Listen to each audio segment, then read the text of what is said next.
कई बार ऐसा होता है कि कई वजहों से आपकी आवाज़ चली जाती है और ऐसे में बहुत मुश्किल होता है कि उस आवाज़ को दोबारा कैसे रिट्रीव किया जाए। एम्स ने कुछ ऐसी नई तकनीक विकसित की है और उस पर काम किया जा रहा है जिससे कि आपकी आवाज़ को वापस लाया जा सकता है। कैसे और किस तरह, पूरे मामले पर बात करने के लिए एम्स के न्यूरोलॉजी डिपार्टमेंट से डॉक्टर विभा हमारे साथ हैं। मैम, सबसे पहले एक बात बताएं कि किस तरीके की ऐसी क्या वजह होती है जिसकी वजह से आदमी की आवाज़ चली जाती है। तो हम सिर्फ उन मरीज़ों पे ये शोध कर रहे हैं जिनको लकवे की वजह से आवाज़ में प्रॉब्लम हुई है। ठीक तो है। लकवे में ज़्यादातर मरीज़ों को हाथ पैर की कमज़ोरी का प्रॉब्लम होता है, उसी को वो लकवा मानते हैं। हम्म। लेकिन उनमें से 30-35% मरीज़ ऐसे भी होते हैं जिनको साथ में बोली में भी असर होता है, हम्म। और अचानक बोली चले जाने से मरीज़ और उनके परिवारों में काफ़ी ज़्यादा फ्रस्ट्रेशन होती है इस बात की, को अपने आप को एक्सप्रेस नहीं कर पा रहे हैं। हम्म। तो ये चीज़ ऐसी है जो निगलेक्टेड है, क्योंकि हाथ पैर की ताकत तो लोग सोचते हैं कि अरे अपाहिज हो गए हैं, हम्म। लेकिन बोली के बारे में ज़्यादा सोचते नहीं है, लेकिन मरीज़ उसके बारे में बहुत सोचता है। हम्म। तो हमने ये चीज़ गौर की और हमने सोचा कि इस पे हम एक इंडियन म्यूज़िक के थ्रू इस पे रिसर्च कर रहे हैं, ताकि हम उसका मॉड्यूल बनाकर पेशेंट्स पे उसको रिकवरी में कितना उससे मदद मिलेगी हम जान सकें। अमूमन क्या होता है जब स्ट्रोक के बाद मरीज की आवाज़ चली जाती है तो उसको किस तरीके से रिकवर किया जाता है?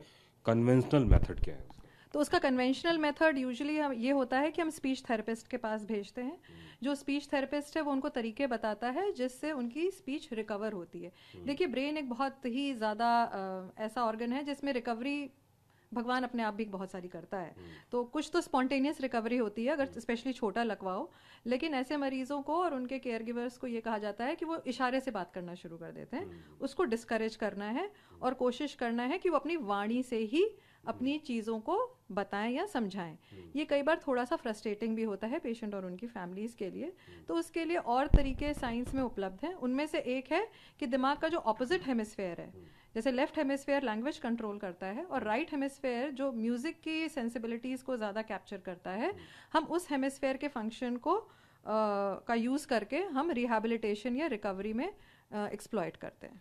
अभी तक किस तरीके का इसका जो रिजल्ट देखने को मिला है, अगर विदेशों की बात करें तो वो किस तरीके का है? तो मेलोडिक इंटोनेशन थेरेपी जो विदेशों में गाइडलाइंस में भी है, that is an approved therapy for patients who have post stroke aphasia. Hmm. यानी कि लकवे के बाद जिनको बोली की दिक्कत है, उनमें म्यूज़िक थेरेपी की इफेक्टिवनेस हम्म। या उसका असर देखा गया है। हम्म। लेकिन ये इंडियन म्यूज़िक को हम ना वेस्टर्न म्यूज़िक से ऐसे टेम्पलेट करके कॉपी नहीं कर सकते हैं, हम्म। इसलिए हम उसका एक इंडियन वर्जन बना रहे हैं।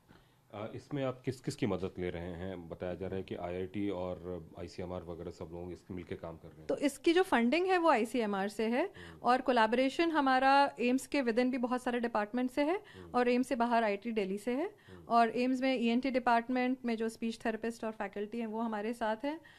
डिपार्टमेंट ऑफ फिजियोलॉजी है हमारे साथ, और डिपार्टमेंट ऑफ साइकाइट्री से डॉक्टर रोहित वर्मा है हमारे साथ। एक बात बताएं कि इस पूरे प्रोसेस में कितना वक्त लगता है? तो रिहैबिलिटेशन का जो प्रोसेस होता है उसमें जो थेरेपी वाला पार्ट होता है वो हम इस स्टडी में पहले 2-3 महीने के बाद उसका असर देख रहे हैं कि कितना हो। लेकिन आप ये मान के चलिए कि स्पीच की जो इम्प्रूवमेंट होती है वो मैक्सिमम, पहले लकवा जैसे आज हुआ है तो साल भर में मैक्सिमम इम्प्रूवमेंट होगी, उसके बाद इम्प्रूवमेंट की गति या सुधार की गति कम हो जाती है। तो आपके हिसाब से मरीज जितना जल्दी Exactly. इस थेरेपी को ले उतना जल्दी वो बोल पाएगा? उतना जल्दी उसमें रिकवरी के चांसेस हैं। अच्छा। और अमूमन रिकवरी मतलब पूरी तरीके से हो जाता है या रहता भी है कुछ? ये इस पे निर्भर करता है कि लकवा कितना बड़ा है। हम्म। अगर लकवा छोटे हिस्से में है हम्म। और मरीज यंग है हम्म। और पहले लकवे नहीं हुए हैं, हम्म। तो उनकी रिकवरी बेटर होती है। जिनको पहले भी लकवा हो चुका है, जिनका ब्लड प्रेशर कंट्रोल नहीं है, जिनका शुगर कंट्रोल नहीं है, जो लकवा होने के बाद भी स्मोक या ड्रिंक कर रहे हैं, उनमें ऑब्वियसली रिकवरी का चांस भी कम रहेगा। अब एक आखिरी सवाल मैं करना चाहूँगा कि ये जो पूरा मामला है इसमें थेरेपी में किस तरीके से काम करता है, इसका थोड़ा टेक्निकल एस्पेक्ट क्या है? इसका टेक्निकल एस्पेक्ट यही है कि जो हम जैसे मैंने पहली चीज़ बताई, जो कन्वेंशनल स्पीच थेरेपी होती है, उसमें हम कहते हैं कि मरीज अपने हाथ पैर या भाव भंगिमाओं को यूज़ ना करे और बोल कर अपनी बात व्यक्त करे। तो उसमें क्या हो रहा है कि ब्रेन का वो एरिया जो लैंग्वेज को कंट्रोल कर रहा था और जहाँ पे लकवा हुआ है उस एरिया को स्टिमुलेट किया जा रहा है। लेकिन हम म्यूजिक थेरेपी में क्या कर रहे हैं, ब्रेन का ऑपोजिट साइड, उसी का काउंटर पार्ट जो मिरर एरिया है, जो म्यूजिक सेंसिबिलिटीज को परसीव करता है, हम उसको यूज करके उसकी वाणी में सुधार की कोशिश कर रहे हैं। ठीक है।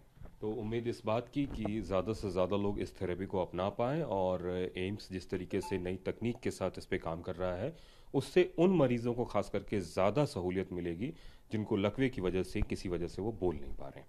कैमरामैन खुर्शीद के साथ कुमार कुंदन, टीवी 9 भारतवर्ष, दिल्ली।